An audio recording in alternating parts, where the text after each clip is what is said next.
This is Season 2 of Ed Falco on the Air. I'm Ed Falco, and this season I'm changing things up a bit. Instead of reading a serialized novel, dropping 2 episodes a week as I did in Season 1 with The Strangers, in Season 2 I'll be reading one short story each week, all released on Sundays. To begin, I'll read a couple of my own stories, and after that, I'll follow up with a mix of my own stories and stories by Christina Gorcheva-Newberry, Matthew Vollmer, Steve Gibson, Allison Hagee, and Kyle Miner.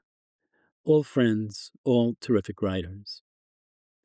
Today's story is Acid, and it's the title story of my second collection, which was published by the University of Notre Dame Press as the first winner of its annual Richard Sullivan Award.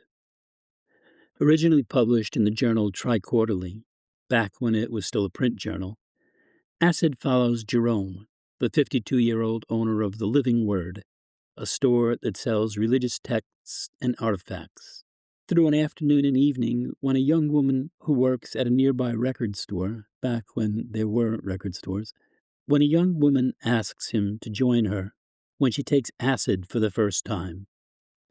She's flirting with Jerome because she knows that he has a period of heavy drug use in his past, and she wants him to be with her as a guide. The story follows what happens between them through that afternoon and evening.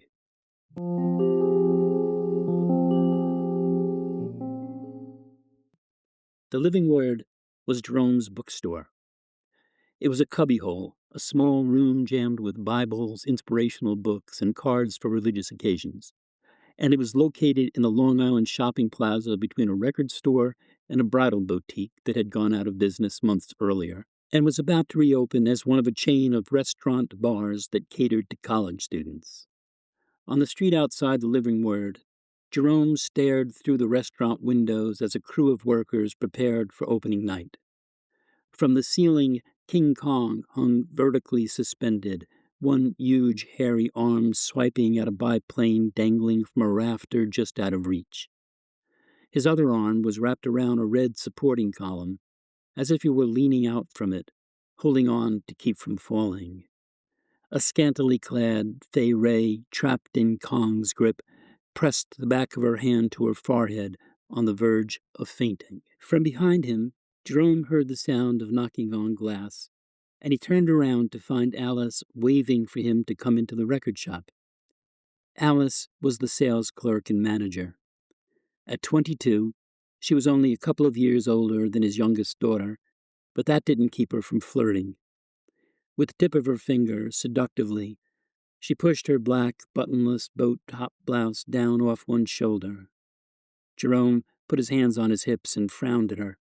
In response, she pouted elaborately, making her bottom lip quiver as if she were about to cry. Jerome laughed and went into the record shop. "When are you going to stop play-acting Jezebel?" he said as soon as he pushed open the door. "Don't start." Alice pulled her blouse back over her shoulder and glanced up at a large concave mirror suspended above her head like a satellite dish. There were no customers in the store. She said, "I have a favor to ask." "What?" "Take me out tonight." Jerome laughed again. "I'm serious, just for a couple of hours. Your wife will never find out." Alice sat behind the counter on a bar stool, her hands in her lap, her black jeans and black blouse contrasting sharply with fair skin and platinum blonde hair cut short as a man's. Jerome stared at her for a long moment, waiting for something in her expression to give her away, but she returned his stare unflinchingly, and in the end he couldn't tell if she were kidding with him as usual or if she was serious. He said, as if trying to understand, "You want me to take you out tonight?" She nodded, expressing exaggerated amazement at his lack of comprehension. "Where?" he asked. "Next door. The new place. I want to drop acid." Jerome threw his head back and laughed loudly, folding his hands over his belly. "Cut it out." Alice pursed her lips. Her slightly pointed nose, in combination with short hair pushed back off her forehead, gave her a bird-like look, her hair like a bird's cap. "What?" Jerome said. "You're not serious." "You did it." Alice's voice traveled up an octave. "You did drugs. You were wild." "That was 25 years ago," Jerome said. "I told you like a warning, not like you should give it a try." "Well, that's not the way I heard it. I'm serious. I want you to take me out tonight." Jerome went behind the counter. He stood in front of Alice and took her hands in his. Their image was reflected in the concave mirror. Jerome was a tall, heavy man, bear-like in build, wearing a plain white shirt and blue jeans held up by bright red suspenders. His long, graying hair was pulled back neatly in a ponytail, and he had a gold crucifix earring in his pierced right ear. Alice was thin, dressed all in black, hunched forward on her counter stool. "Alice," Jerome said, "you don't want to drop acid. Believe me, drugs will only make your life more of a mess." "Bullshit," Alice said. "My life can't be any more of a mess." Jerome knew what Alice was talking about. She was in love with a performance artist from Brooklyn who called himself St. John of the Five Boroughs. They had been going out for over a year when he abruptly dumped her. He said she was too bourgeois, too middle class. This happened a few months ago, shortly after Alice mentioned the possibility of marriage. Jerome felt a twinge of guilt over this, since Alice had met St. John in the Living Word, where she had been visiting when he came in to buy a Bible and a crucifix for use in one of his performances. When he left, he had Alice's phone number. "Look," Jerome said, "you're still pining over." "Pining?" Alice pulled her hands away. "Jesus." "Forgive me," Jerome said. "I am 52 years old." Alice said plaintively, "My father would be 55 if he weren't dead." Jerome covered his eyes with one hand, and his chin dropped to his chest. "Alice," he said, "you're letting yourself get carried away." "I'm not." She jerked his hand away from his eyes. "All I want to do is drop some acid. I want to shake up my life." "What do you need me for?" "I trust you. You've got experience. Go with your mother." Jerome walked back around the counter. He glanced at the rows of CDs that filled the shop, at the brightly colored rectangular packages. A mostly nude prince reclined beside a wrap TV that pictured four men totally naked, except for the sawed-off shotguns and military attack rifles that covered their privates. "My mom's in St. Thomas with her latest." Jerome stepped between the two waist-high black columns that would set off an alarm if he tried to leave without paying for a CD. "Alice," he said, "stop feeling sorry for yourself. And don't be stupid and take a chance on screwing up your life." He pulled the door open halfway, and a soft electronic chime sounded. Alice leaned forward to the counter and propped her chin in her hands. "I'll be there tonight around midnight," she said. "I'll feel better if you're there. I mean, I'll understand if you can't. But I'm dropping acid tonight, no matter. I've already decided." "Mistake," Jerome said. "Big mistake." He left the shop. The rest of the day, Jerome straightened out and dusted off stock in the Living Word. He moved a new edition of C.S. Lewis's Narnia Chronicles into the display window, next to a T-shirt that had a black handprint with a red circle in the center of the palm. At 5 o'clock, from behind the counter, he watched Alice pull down the metal gate over her storefront and insert and turn the keys that activated the alarm system. When she turned around and saw him looking at her, she mouthed the word "midnight," winked, and crossed the parking lot to her car. As she walked away from him, Jerome's eyes fell to her legs. He noticed every crease in her jeans and the movement of her body within her clothes. His breathing slowed a little. He didn't turn away until Alice unlocked her car door and stepped out of sight. In front of him on the counter, a collection of art on religious themes was open to a portrait of his namesake, Da Vinci's The Penitent Jerome. He stared for a moment at the saint's wasted body before snapping the thick book closed with a loud clap. Jerome was annoyed at himself. Noticing Alice, noticing her physically, produced a kind of heat inside him, a kind of heat They could only be released by touch. He had been married now for over 20 years. He had 2 daughters in college. He thought he had grown past the real desire for other women. He would always notice other women, he knew that. He would always be aware of their bodies, of the way they moved. But there was a line between noticing and wanting, and it was a line he didn't want to cross. When he was a young man, he had slept with every woman he could get into his bed. He had been a jazz musician. He played sax, and he lived for only 2 things, women and music. When he wasn't doing one or the other, he was doing drugs, mostly marijuana and hashish, but coke too, and some horse. He could still see himself walking along Euston Street toward the village. He walked with a swagger, his sax in his case. He had a place way over on Broome Street, and he'd cut across on Essex and walk down Euston into the village like there was a spotlight on him all the way.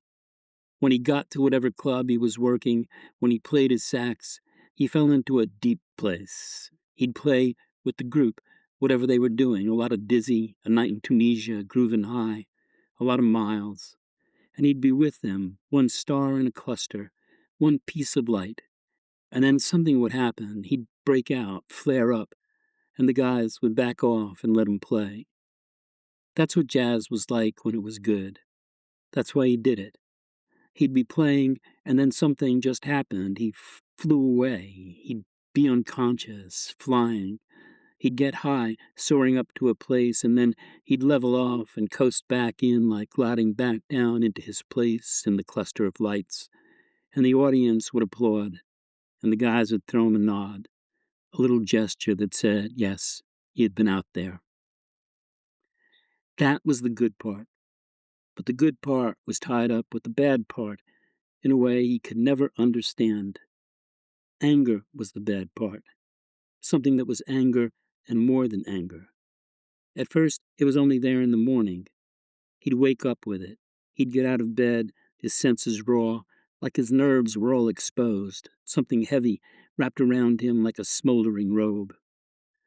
He wasn't sure where it came from. He wasn't sure it mattered. There were his father and his mother, who hardly seemed to notice him. He was the youngest of 6 children. They didn't have time. There was his career as musician, the next step just not coming. The recording contracts, the money and fame. That didn't matter. It was playing that mattered. Still, it weighed on him, seeing others move up while he stayed behind. But it was more than that. It was something inside him furious, something enraged. He couldn't rest. The anger pressed against his skin. It seeped into every part of his life. Then, in 1972, he beat up a woman he had picked up after playing a club. He beat her up after having sex with her. They had been lying together on his single bed. It was a summer night. The window next to the bed was open. There was a straight back chair beside the window, and it was covered with clothes. Several shirts were draped over the back, and pants were hung over the shirts. The seat was piled high with dirty clothes. From his bed, where he lay on his side, knees pulled up to his chest, he stared at the chair and at the buildings beyond the window. There was no breeze. The air was heavy. The sheets under him were wet from the sweat of sex. Thick knots of his shoulder-length hair stuck to his face and neck. It was near dawn. He hadn't quit playing till after 2 a.m. The moon must have been bright because he could see the buildings out the window clearly. He was thin in those days, thin and wiry. The woman who lay behind him was tracing the outline of his ribs with her fingertips. She followed the hard bone from the side to the center of his chest and back and then down to the next one. She lay behind him so she couldn't see that his teeth were pressed together, that the corded muscles down his neck and to his shoulders were tight and hard. He had been doing blackbirds, thick amphetamine capsules. He couldn't remember how many. He was crashing, he told himself. He was crashing to hold on. Who was he? Who was the woman behind him touching him? Why did he want to slap her hand away? A minute ago he was driving himself into her. Her touch was gentle, and his whole being seemed to shrink from it. He told himself he was crashing. He told himself to hold on. Who was he? He was 32 years old. He was floating away. He was sinking under. He was a musician. He was in bed with a woman he had met a few hours earlier. She was tracing the outline of his ribs with her fingertips. He was crashing. If he could hold on. He wanted to cry, and he had no idea why he wanted to cry. He told himself it was the speed, but he felt lost, even though he knew exactly where he was, in the same apartment he had lived in then for 5 years, on Broome Street in Manhattan, in walking distance of the clubs where he played. He felt trapped, locked up, even though he knew he was free to do whatever he wanted. He had the money he needed, he had the access to drugs, there were women to spend the night. His body began to shudder, as if he were chilled. When she completed the one line of his ribs, her hand went down lower to touch him. She bit him gently, taking the flesh and the small of his back between her teeth. He turned around. Her eyes were glistening, playful. He hit her the first time when she leaned forward to kiss him. He said, "Don't touch me." She was more surprised than hurt. He hadn't hit her hard. He had slapped her. She said, "You," and faltered. She hit him back, a half slap, half push at his chest, and something huge inside him flared white and hot, and he flailed at her, beating her, kneeling over her, and striking until her body stopped resisting.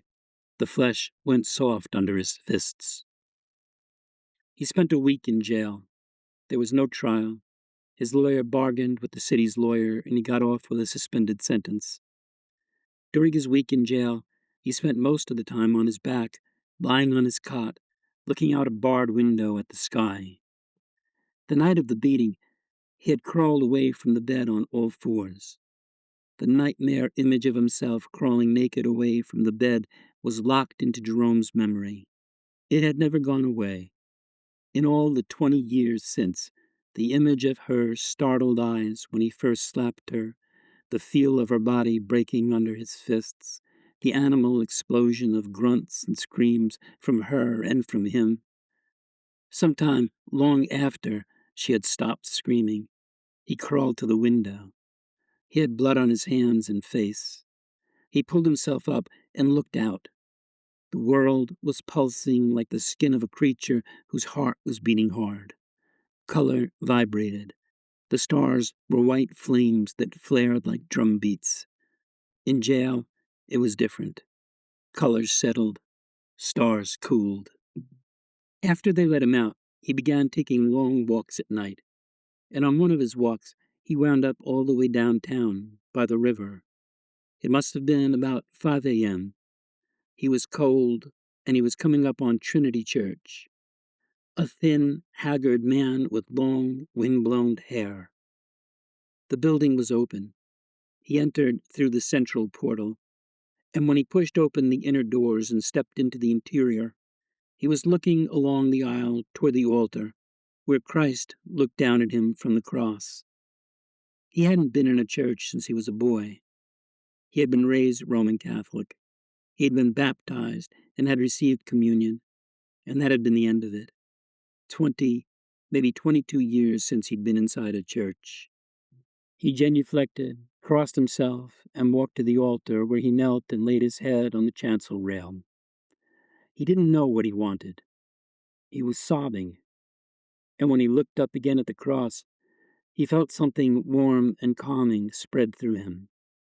He thought it might be the memory of himself as a boy in church with his family, kneeling in a pew between his brothers and sisters, watching the priest say Mass. Hold the gold chalice up to the light from a stained glass window, as if offering it to the light, offering the chalice up to the light as if the light were alive and might take the chalice from his hand. He had felt warm then and safe, and that feeling returned to him there at the chancel rail in Trinity Church. But it felt like something more than memory, like his anger was being transformed, bile turned to honey.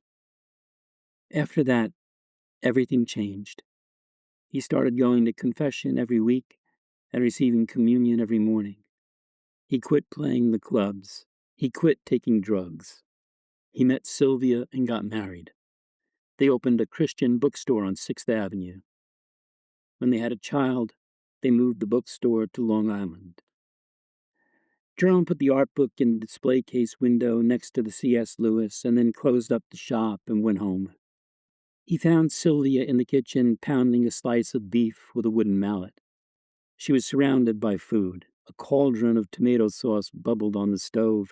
In the half-opened oven, 2 apple pies cooled. On the counter beside her, bottles of spices were scattered among piles of raisins and pinoli. The tangy apple pie smell overwhelmed the small kitchen. "What's this?" Jerome said.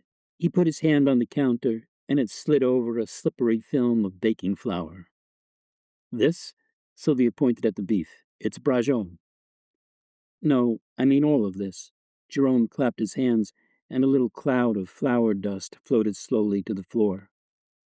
Sylvia shrugged and made a gesture with her hands, as if to say she didn't know why he would ask.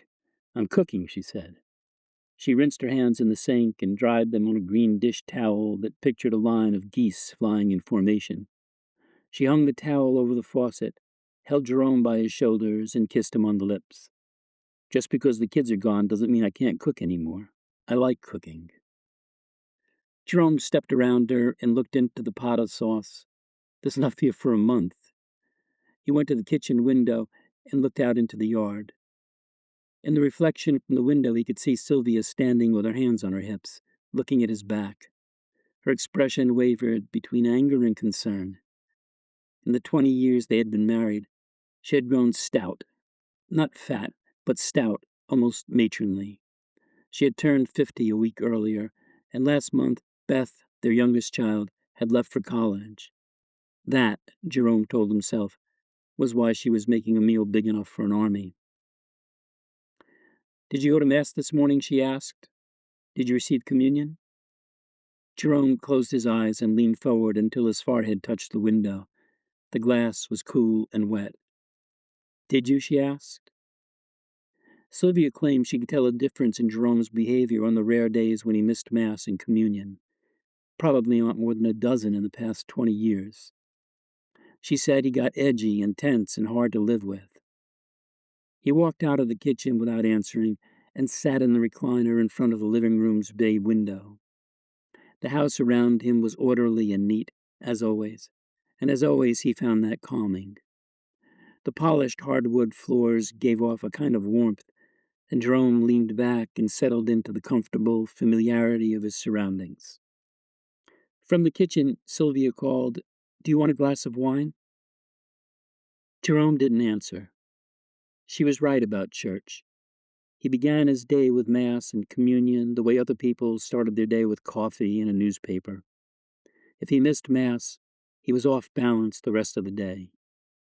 When he received communion, when he knelt at the chancel rail and extended his tongue and tilted his head to the priest, and the priest placed the wafer of the host on his tongue, when he received the body and blood of Christ into his own body, he felt transformed. He felt himself change as the wafer dissolved on his tongue, a warming light seeping into the dark places in his body. But he hadn't missed morning Mass. He had gone at 6 a.m. as always. He sat in his regular seat under the stained glass window portraying Christ's heart surrounded by a fiery light, and he had received communion. The bay window in front of the recliner was lined with shelves crowded with knickknacks. Jerome picked up a soapstone sculpture of a dolphin and held it in his open hand.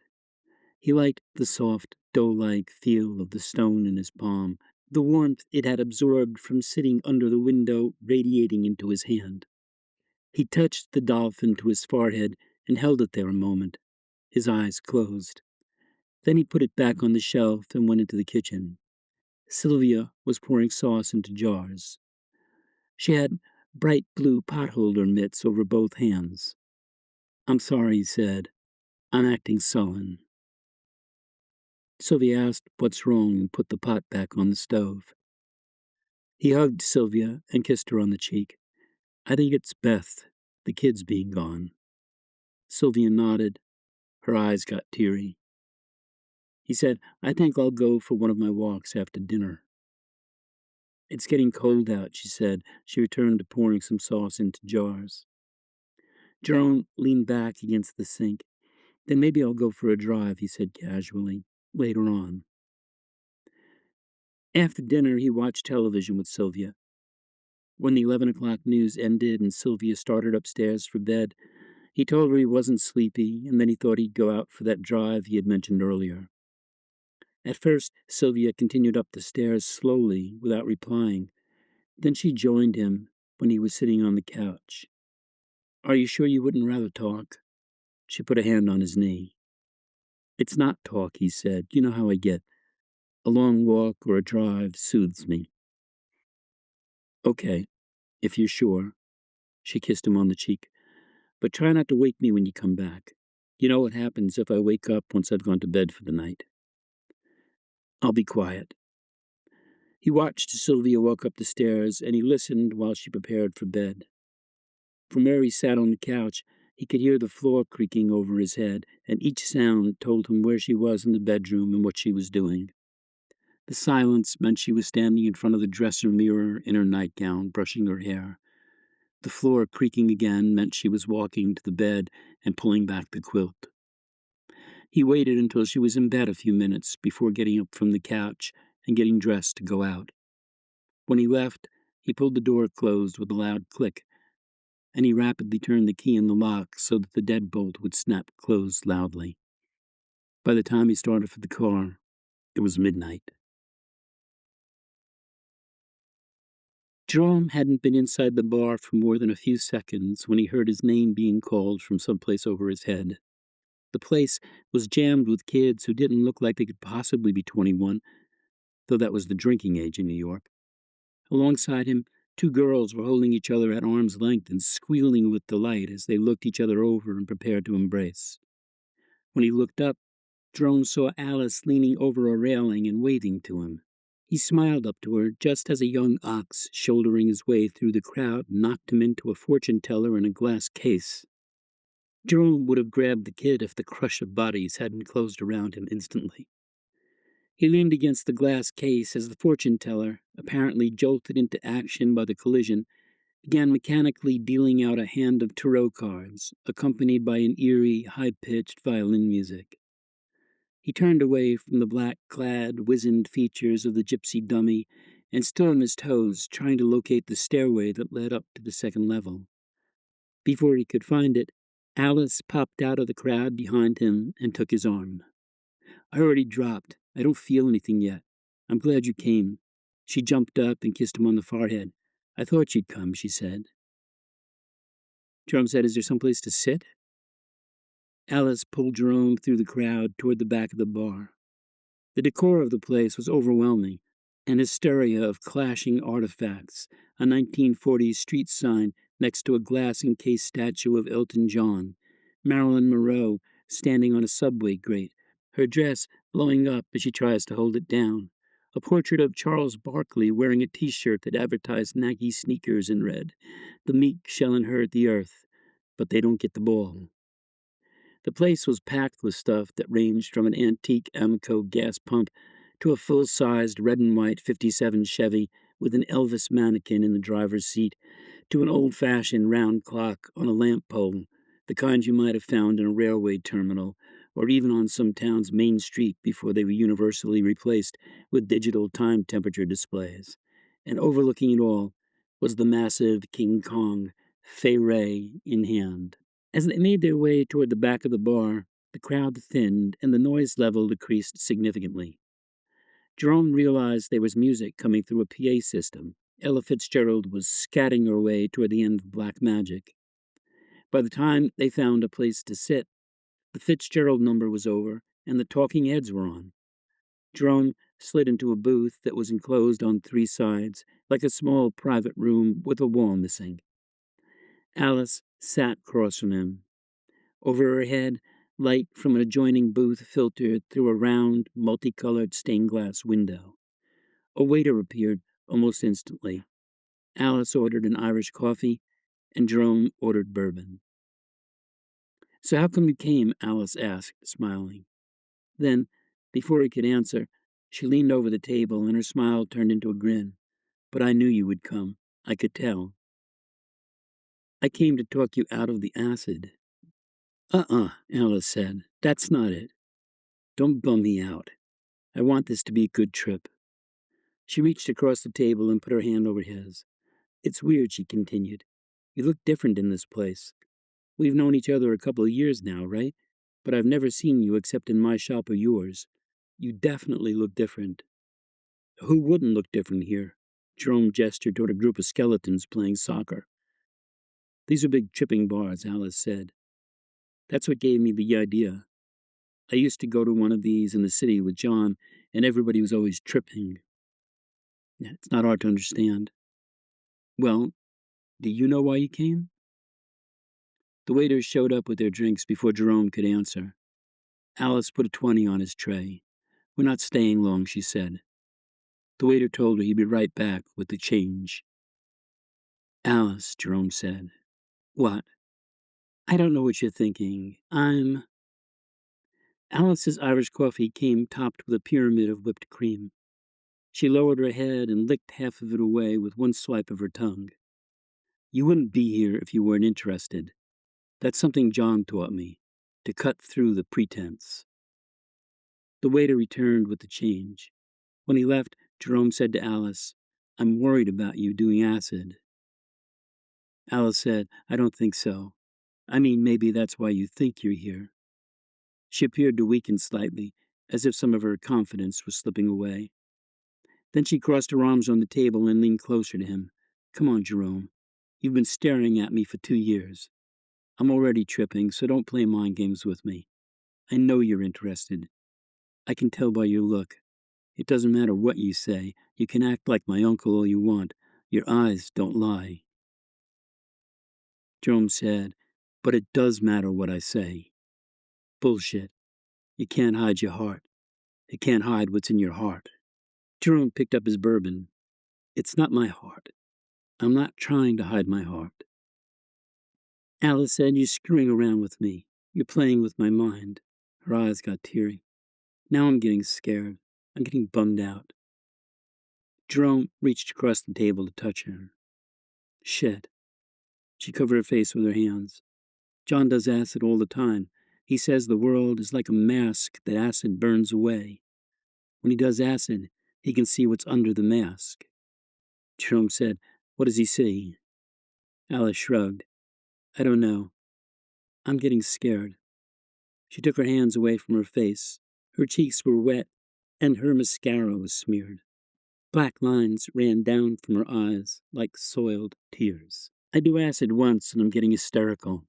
She laughed and shook her head and covered her face again. Jerome touched her arm and found her muscles tense.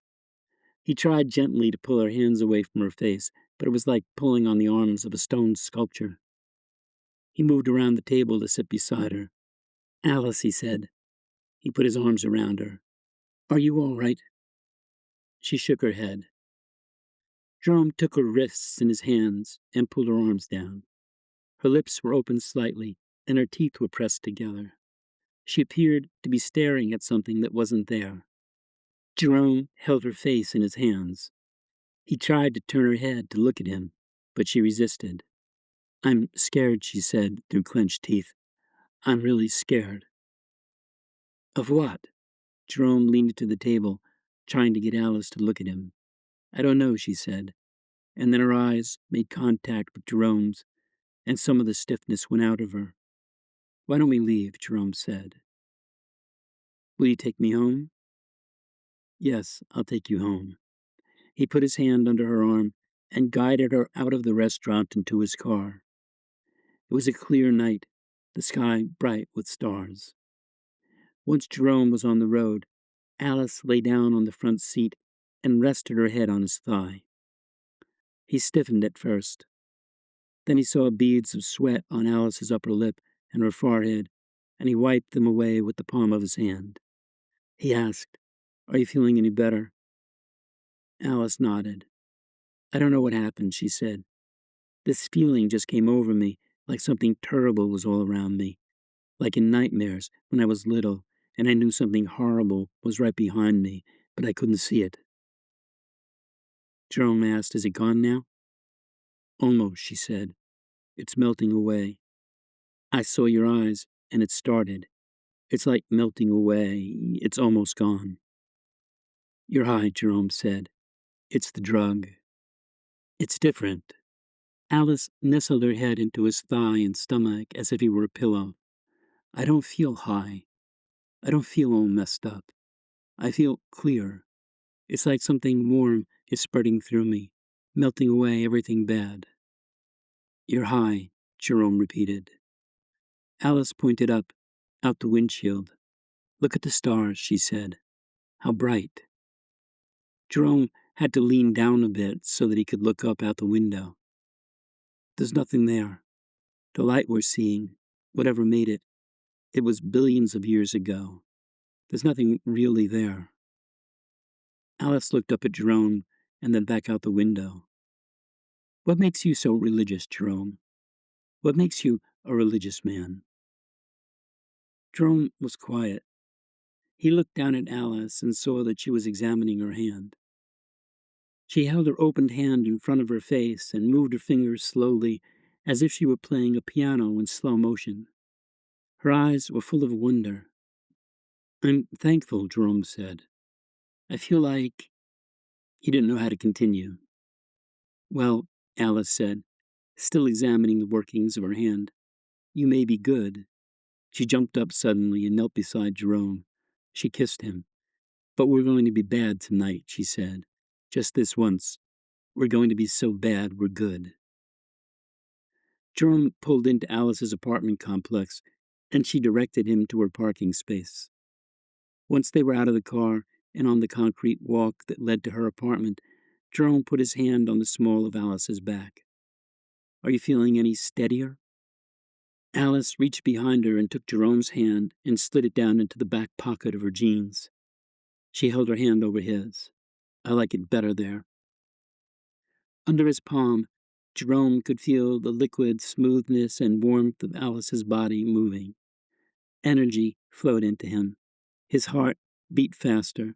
His thoughts scattered and bounced like molecules of water heating up in a bowl. His breathing changed, became more rapid, so that he knew if he tried to speak a whole sentence, the final words would be clipped or chopped off entirely. He didn't speak. He kept his hand in her back pocket as they walked up a flight of stairs. Alice leaned into him, her head against his chest. At the door, she produced a key and sighed as if the mundane detail of having to unlock the door wearied her. When she had trouble getting the key into the lock, she seemed surprised. Jerome steadied Alice's hand with his own. He unlocked the door, pushed it open, and stepped into her apartment. The place was small, essentially one room divided into a living area and a kitchen. There were two open doors off a short hallway beyond the living room. One led to a bedroom, the double bed unmade, sheets and bedspread crumpled on the floor, and the other opened into a bathroom. Sit down, Alice gestured toward a frayed couch strewn with clothes. As she pointed, a brindled cat darted out of nowhere between her legs and jumped up onto the counter that separated the kitchen and living room. The cat startled her, and she lost her balance. She would have fallen if Jerome hadn't caught her. Whoa, she said. Maybe I am stoned. She looked around. Colors seemed different, more intense. She squinted and looked at a spot on the wall over the couch. Does acid build? She asked. Like, keep getting stronger? I can't remember, Jerome said. He was standing behind her now, letting her lean back against him. It's been more than 20 years. Alice was staring at the same spot. She said, I think the walls are breathing, and then she laughed. No, she said, I'm okay. She turned to face Jerome and put her arm around his waist. I don't feel stoned. She stood on her toes and kissed him on the lips.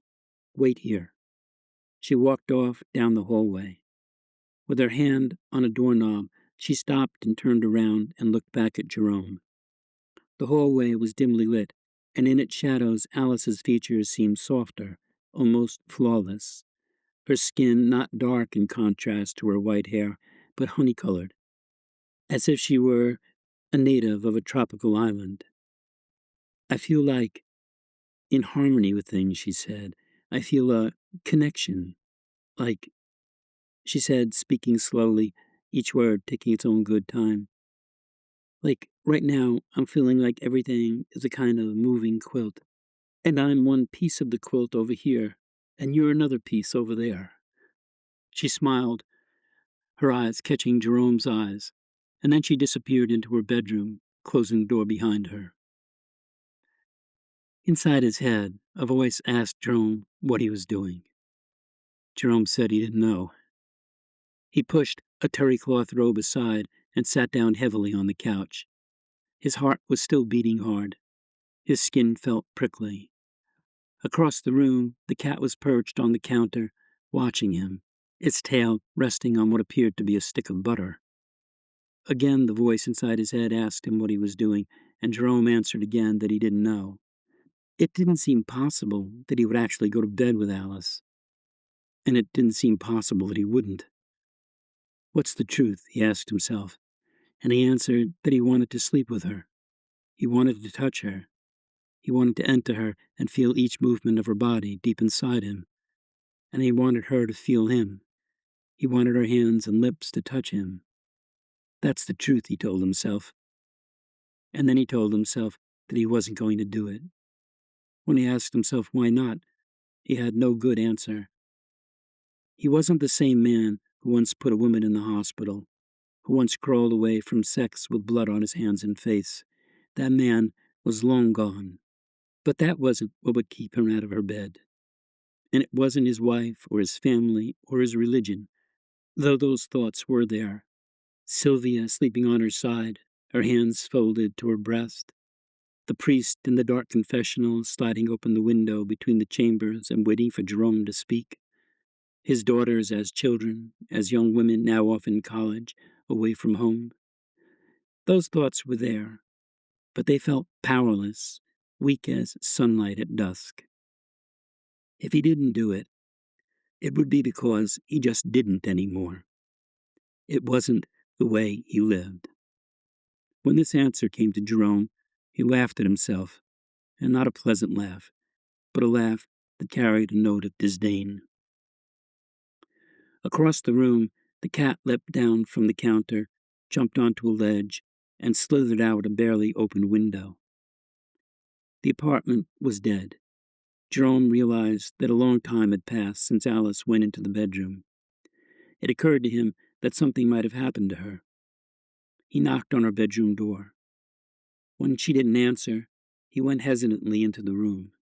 She was lying on a wide ledge under a double window. She was on her back, covered by a single white sheet, looking up at the stars. In the flickering light from a red candle burning on top of a white plastic dresser, she looked like the woman in a magic act, the one the magician makes float up on thin air. When Jerome knelt alongside her, he saw that she was naked under the sheet, the thin fabric clinging to her body, taking on the texture of her skin. She was breathing very slowly, her chest hardly moving. Her eyes were fixed on the sky. Jerome touched her shoulder, and she whispered, barely audibly, "There's nothing there." It took Jerome a moment before he realized she was talking about the stars, about the starlight. She turned to look at Jerome. She said, "You can touch me if you want to." He touched the palm of his hand to her cheek. Alice turned back to the window.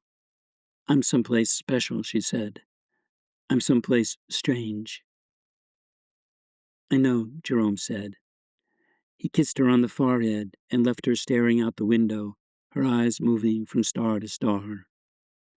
Half an hour later, he was back in his own bed, lying quietly under a spread next to Sylvia. Her body was warm, and he edged closer to her. His heart was beating slowly now, steady and calm.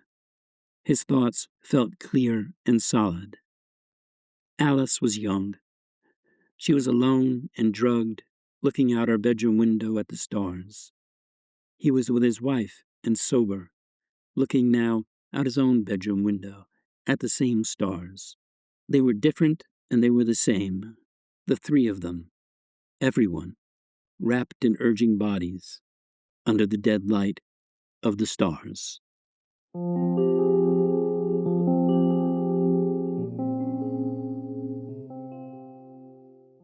That was Acid, the title story of my collection from the University of Notre Dame Press.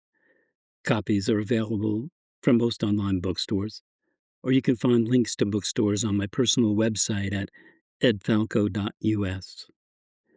Thanks for listening, and please come back next week for another story. Till then, be well. Take good care.